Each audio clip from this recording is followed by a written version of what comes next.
හැමෝටම සුබ දවසක්. ඒ වගේම සෙනේ කිචන් YouTube channel එකට ආදරෙන් පිළිගන්නවා. පළවලින් හදාගන්න පුළුවන් රසම රස කෑම එකක් තමයි අද අරගෙන ආවේ. මේ කෑම එක හදන්න හොඳට තම්බගත්ත අලගෙඩි දෙකක්, හීනියට කපාගත්ත ලීක්ස් කැරට් එකක් තමයි ඕන වෙන්නේ. මුලින්ම භාජනයක් ලිපේ තියලා ඒකට තෙල් ටිකක් එකතු කරලා හොඳට රත් වෙද්දි අබ උළුහාල් ටිකක් එකතු කරගන්නවා. ඊට පස්සේ හීනියට කපාගත්ත මාළු මිරිස් කරලක්, ලූණු, කරපිංචක් එකතු කරලා හොඳින් කවලම් කරගන්නවා. ඒ ටික තෙලේ හොඳට තෙම්පරාදු වෙද්දි කලින් හීනියට ගාලා තියාගත්ත කැරට් ටික ඒකට එකතු කරනවා.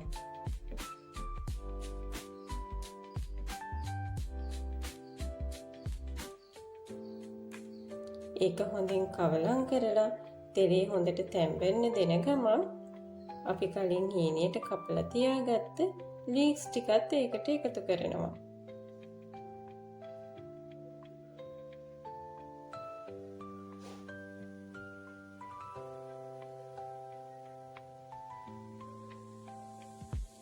මේ මිශ්‍රණය හොඳින් කලවම් කරලා ඒකට කහ ඒ වගේම කෑලි මිරිස් එකතු කරනවා.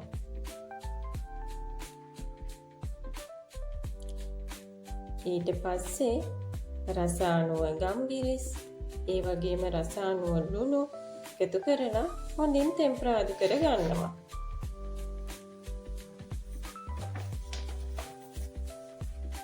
අන්තිමට හොඳින් තම්බලා තියාගෙන පොඩි කරගත්ත අල ටික එකතු කරගෙන මේ මිශ්‍රණය හොඳින් කවලම් කරන ගම තෙම්පරාදු වෙන්න අරිනවා.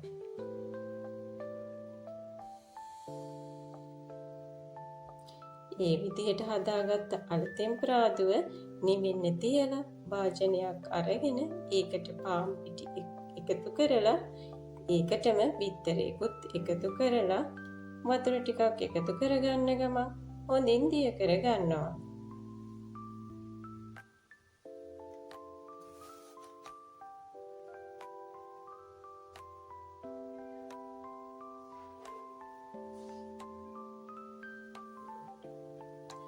පස්සේ කලින් හදලා නිවෙන්න තියාගත්ත අල මිශ්‍රණයෙන් පුංචි ගුලි ටිකක් හදාගෙන ඒ ගුලි වලට අපි හදාගත්ත පාන් පිටි මිශ්‍රණය තවරගෙන මෙන්න මේ විදිහට පාන් කුඩු වලත් තවර ගන්නවා.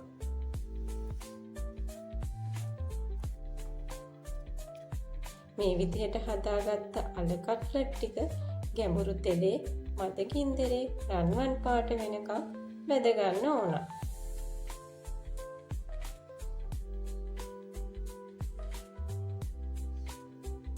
මේ තියෙන්නේ ඒ විදිහට හදාගත්ත රසම රස අල කට්ලට්. හවස තේ වෙලාවට කන්න පුළුවන් රසම රස කෑමක්. ඉතින් ඔයාලත් හදලා බලන්නකෝ. ඒ වගේම මාව සබ්ස්ක්‍රයිබ් කරන්නත් අමතක කරන්න එපා. හැමෝටම ගොඩක් ස්තුතියි. මාව අහන් හිටියටයි බලන් හිටියටයි.